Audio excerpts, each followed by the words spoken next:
Good morning, my loves. Happy Tuesday. It's a beautiful morning here at the lake. The sun is just starting to come up. It's going to be another beautiful day as always. So I had the best conversation with a friend of mine last night. It was a hoot. This was great. And this is a good topic for the dinner table because it's fun. And keep in mind, it is Christmas and Hanukkah right now. This will be the third night of Hanukkah. And Christmas is in 9 days. So my friend and I were discussing kids, being parents, and the problems parents have faced since the dawn of time. I'm sure it's been the same problems. Kids that are rebellious, strong-willed, opinionated, stubborn, they don't listen, they pick fights with their siblings, they taunt, they tease, they are pains in the ass. Every child, each and every one of us, admittedly, has been a pain in the, of the butt of one of our parents. But what if you were the parent of Jesus Christ? What if you were Mary or Joseph? Yeah. And they had other kids. What if you were raising Jesus? That would be a handful. I'm sure as a toddler, he was a toddler. As a little boy, he was a little boy. Played in the dirt, played with toys, played with his friends, got into mischief, annoyed his siblings. The things all kids do, right? However, by the time kids start getting 10, 12 years old, that's when they discover they're stubborn, they have their own opinions, and they know more about life than anybody else on this planet. And I'm sure he was no exception. How many times do you think, Joseph would correct him and, Jesus might say, "You're not my real dad. You're not the boss of me." Technically, he's right, but he would be the boss of him. But, it's just a fun topic. And we talked about this for hours and laughed so hard. So just imagine you're the parents, okay?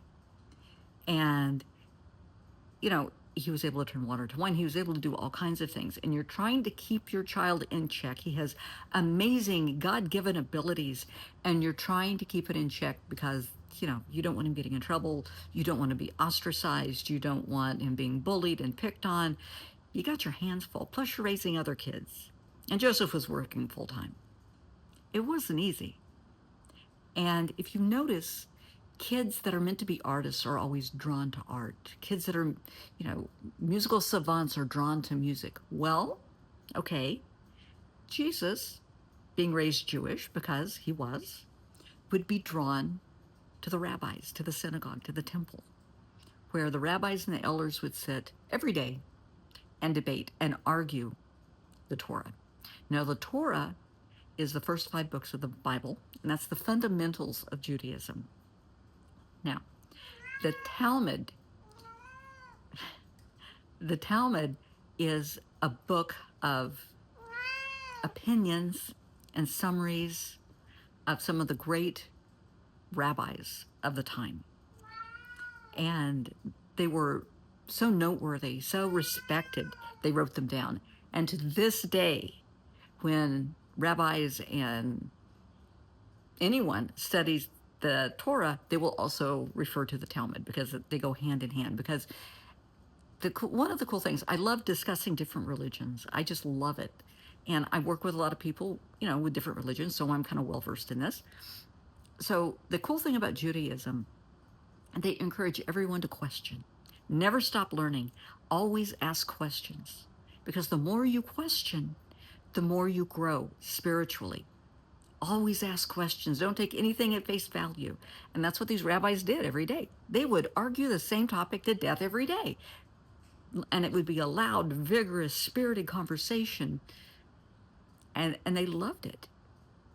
Well, that's where this little boy was drawn. Because think of who he is, right? This is where he's drawn. Now, I'm sure when he was 10 years old, they would shoo him off. And he would try to butt in and say something, and they might give him a swat on the tushy and say, "Hey, go play. Go learn a trade. You're good with your hands. Go build a shelf." Finn always has his opinions. "Finn, please." And they would send him on his way. I'm sure they would go to Mary and Joseph and say, "Look, he's a nice boy, but please, we're talking. Keep him at home. Have him go with his dad.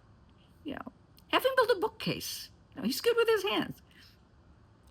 But maybe anytime he could, he was kind of over off the side listening to these debates, just dying to say something because he knew what he was talking about. What if one day they were having a spirited debate and going on and on and on, and he said something?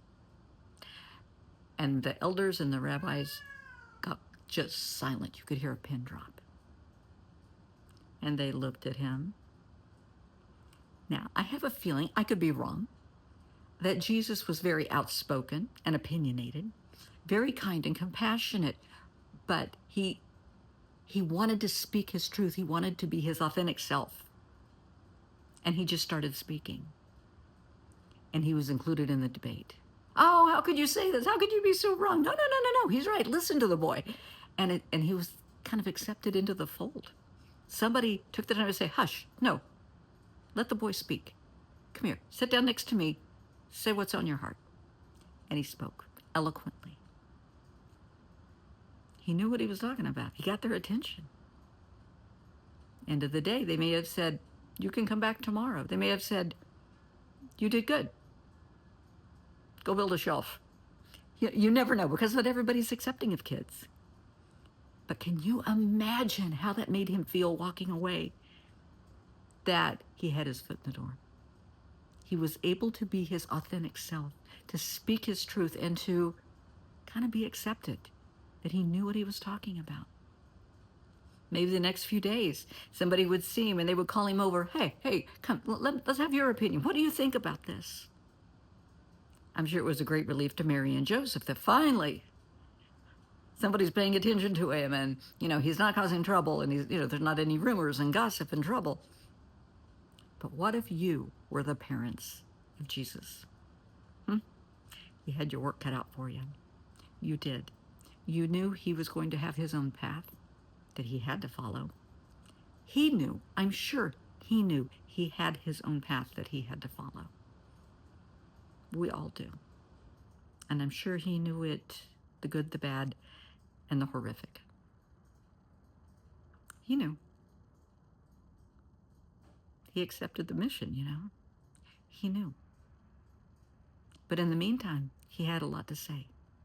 Now, the interesting thing is in the Talmud, you will see all these beautiful commentaries and opinions from just magnificent rabbis through the ages.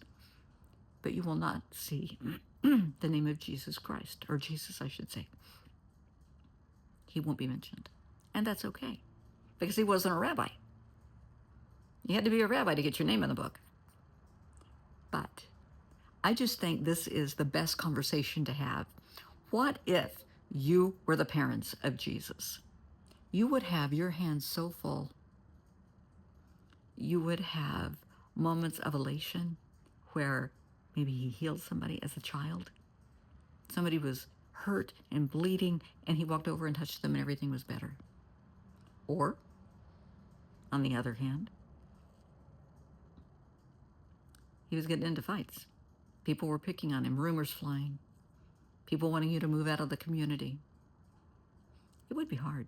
It would be really hard. But think about parents today and some of our kids. I am so blessed. I am so incredibly blessed with my son. There's never any huge, life-altering problems. But he was a typical little boy. Absolutely. But look at your kids. You might want to count your blessings. You don't have it quite as rough as Mary and Joseph did. It's just a fun topic to think about. So, anxious to hear your comments. I don't mean anything blasphemous or disrespectful by this. It's just a fun topic. So run with it. Talk about it.